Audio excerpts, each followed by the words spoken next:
हर्ष पराशर जी, पुष्कर राज से। राधे राधे गुरु। महाराज जी, मैं पुष्कर राज से आया हूँ। महाराज जी, आप कह रहे हैं महाराज जी कि भगवान ने ये सारे युग मतलब अगर समाप्ति करने तो बनाए क्यों? खेल खेल क्यों रचा ऐसा? मतलब अगर भगवान ने क्यों रचा, ये नहीं, ये प्रश्न नहीं किया जा सकता। इसका उत्तर भगवान देंगे। हम तो उनके भक्त हैं, हम तो उनके दास हैं। भगवान से प्रश्न करो कि आपने क्यों रचा। गुरु जी, जब मृत्यु ही मतलब सब कुछ अंत करना है भगवान को, अंत नहीं कर, किसी का अंत नहीं है, खेल है, परिवर्तन है।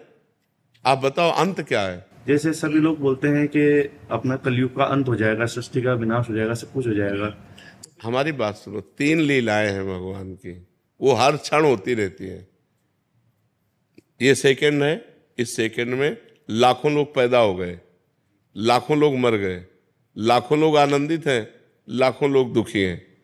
पूरी सृष्टि में भगवान ने 3 लीलाएं की, ब्रह्मा रूप से सृजन करना, विष्णु रूप से पालन करना और शिव रूप से संहार करना। वही भगवान ब्रह्मा है, वही भगवान हरि है, वही भगवान हर है, कोई अंतर तो नहीं। और वही चराचर जीव बने हुए हैं, कोई और थोड़ी है। वो अपने आप से अपने आप का सृजन करते हैं, अपने आप से अपने आप का पालन करते हैं और अपने आप से अपने आप का संहार कर देते हैं। आपको इसलिए प्रश्न उठा कि आप देहाभिमानी जीव हो। आप इस समय देह भाव से बोल रहे हो, देह भाव से बोल रहे हो क्योंकि देह भाव ही है। अभी परमात्मा भाव में तो आए नहीं हो, इसलिए आपको बड़ा भयावह लग रहा है। भगवान ने ऐसा किया क्यों, भगवान ने ऐसा रचा ही क्यों? जब विनाश ही करना था तो रचना क्यों था? नहीं, उनका खेल है। जैसे बच्चे जो है ना घरौंदा बनाते हैं, बिगाड़ देते हैं, उनसे पूछो क्यों, ऐसा क्यों किया? उनका खेल है, उनके पास क्यों का उत्तर थोड़ी। गांव में जैसे बैलगाड़ी जा रही तो बच्चे बैठ गए और आधा किलोमीटर दूर गए, फिर उतर के वहां से पैदल आ रहे उनसे पूछो क्यों, तो उनके पास उत्तर है क्या? खेल है उनका। ऐसे ही भगवान का एक मायामय ये खेल है। एकोहम बहुश्यामा, एकोहम, मैं एक बहुत रूपों में हो जाऊं।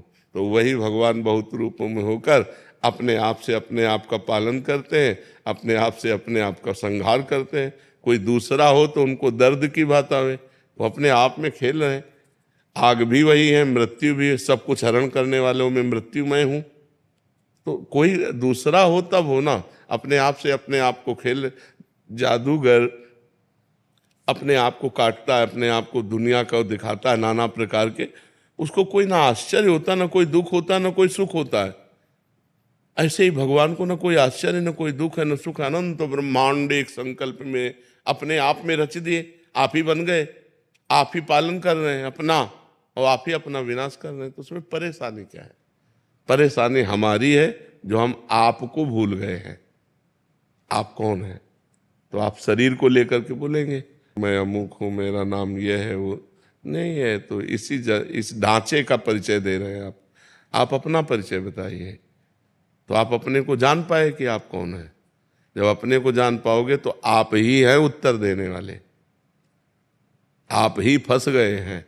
अगर आप इससे मुक्त हो जाओ तो कहा गया ब्रह्मविद ब्रह्मवि भवति, जो ब्रह्म को जान लेता है वो ब्रह्ममय हो जाता। जानत तुम्हें तुम्हें हो जाए।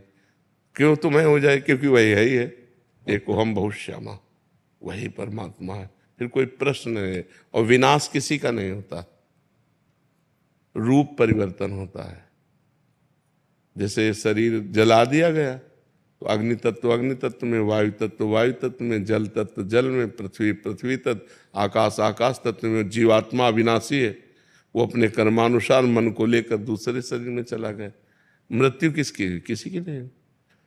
जब विनाश पूरा होता है तो पूरी सृष्टि 100 वर्ष सूखा पड़ता है, भयंकर, फिर 100 वर्ष अग्नि, फिर भयंकर जल, 100 वर्ष तक जल।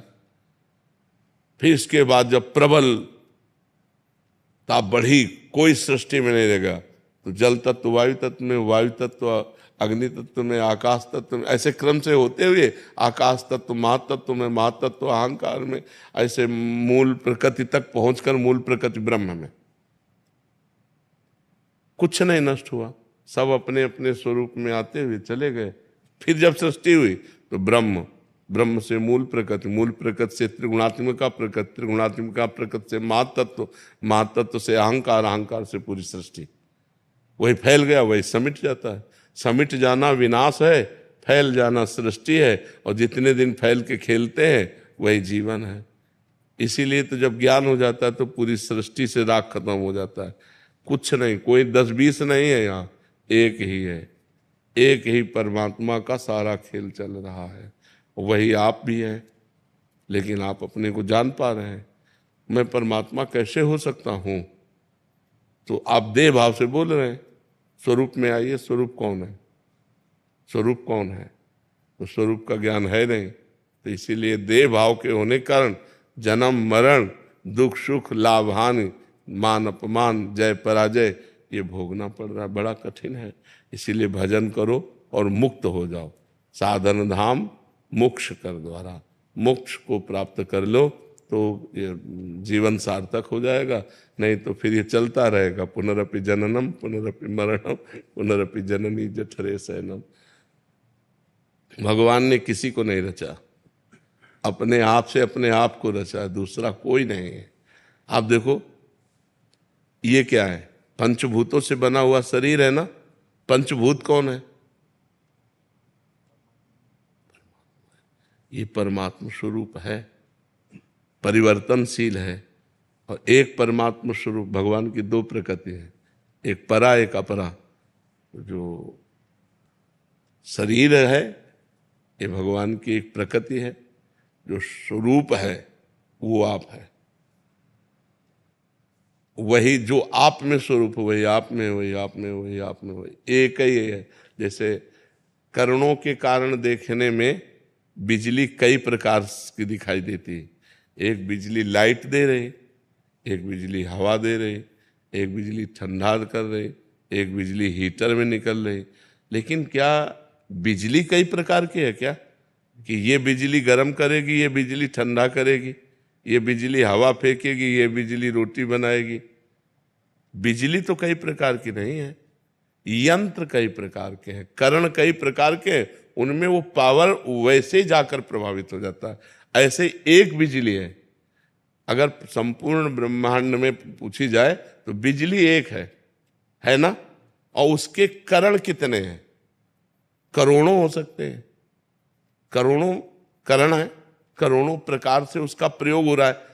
ऐसे ही ये करोड़ों अरबों करण हैं, लेकिन इसमें परमात्मा का पावर एक है। अब करण है दुष्ट स्वभाव का रचा हुआ, अब वो दुष्टता ही करेगा, तो बोले इसमें परमात्मा कैसे हो सकता है? नहीं, परमात्मा ही है। वो करण के प्रभाव से ऐसा बोल रहा है। जैसा जैसा स्वभाव, जैसी जैसी प्रकृति, तो परमात्मा तत्व तो वैसे ही जाके बर्ताव कर रहा है। तो लगता है ये परमात्मा कैसे हो सकता है?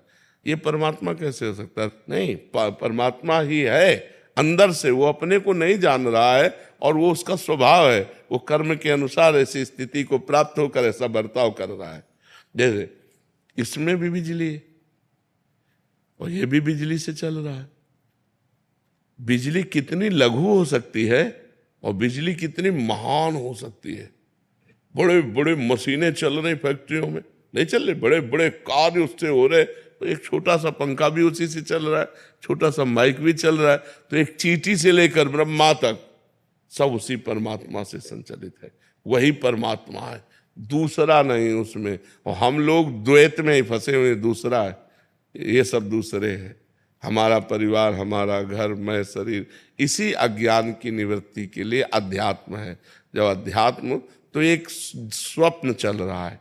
जैसे स्वप्न में आपने देखा, बहुत सी सामान देखा, बहुत से व्यक्ति देखे, अच्छा बुरा स्वप्न देखा, क्या कुछ होता है क्या? तो ये कब पता चलता है? स्वप्न देखने के समय पता चलता है क्या? हाँ, जब हम जगते हैं तब हमको पता चलता है कि वो झूठा था, उसमें कुछ भी सत्य नहीं था, उसमें कोई नहीं था, एक मन ही हमारा केवल सब कुछ रचे हुए था। ऐसे ही जब हम ज्ञान में जागते हैं तो कुछ नहीं है, एक परमात्मा ही परमात्मा है। वासुदेवा सर्वमिति सा महात्मा सुदुर्लभा।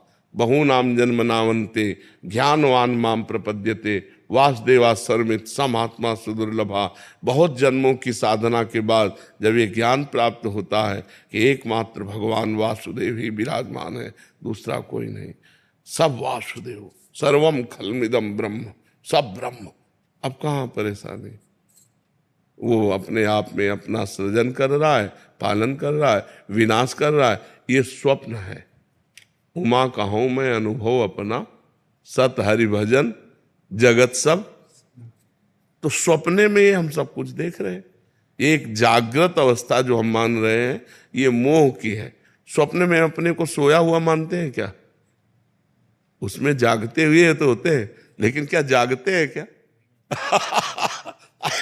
ऐसे ही मोह निशा सब सो अनिहारा। मोह निद्रा, अज्ञान में हम इस समय हैं, और जिस समय ज्ञान प्राप्त होगा, असली में जागना ज्ञान में होगा, तब आप देखना जब ज्ञान प्रकट हो जाता है एकमात्र भगवान ही भगवान है, कुछ नहीं, न कोई हानि है, न लाभ है, न जय है, न पराजय है, न उन्नति है, न अवनति है, न जन्म है, न मरण है। कि ये सब स्वप्न जैसा चल रहा है, भयावह स्वप्न चल रहा है। इसीलिए कहा जाता है साधना करो और जग जाओ।